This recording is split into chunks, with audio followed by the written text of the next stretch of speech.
In this video, I'll show you how to fix your laptop touchpad if it's not working. This is a common issue, and luckily, there are a few easy ways to fix it. Before we start, please consider liking this video and subscribing to the channel.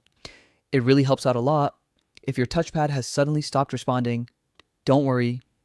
This can happen due to driver issues, disabled settings, or software glitches. To get started, you'll need an external USB mouse. Plug that into your laptop so you can navigate while we go through the fixes. The first thing to try is updating your touchpad driver. Click on the Windows search bar and type Device Manager. Open it from the results, then find the section called Human Interface Devices. Click the arrow beside it to expand the list. Look for something that says either your laptop brand's touchpad or HID compliant touchpad. Once you find it, right-click and select Update Driver. Choose the option that says Search automatically for drivers. This will check if there's a newer version available. If Windows finds an update, install it and restart your laptop. Outdated drivers are one of the main reasons why touchpads stop working.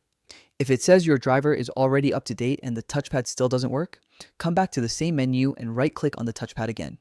This time, select Browse my computer for drivers.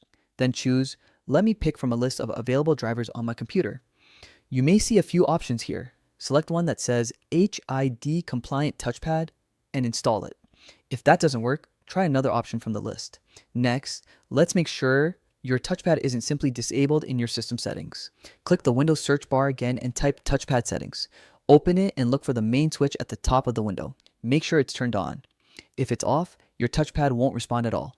Also, scroll down and check the option that says Leave touchpad on when a mouse is connected. Make sure that box is checked. Sometimes the touchpad disables automatically when a USB mouse is plugged in, and turning this option on can fix that. If you've tried all these steps and it's still not working, scroll to the bottom of the touchpad settings page and look for Reset your touchpad settings and gestures. Click that to restore everything to default. This can help fix issues caused by recent changes or corrupted configurations. After resetting, restart your computer and test the touchpad again. In most cases, one of these methods will bring it back to normal. If not, it may be a hardware problem, and you might need to contact your laptop support service for repair, and that's how you can fix a laptop touchpad that's not working. Hopefully, this helped you get your touchpad working again. If it did, don't forget to like this video, subscribe for more helpful tutorials, and let me know in the comments which fix worked for you. Thanks for watching, and I'll see you in the next one.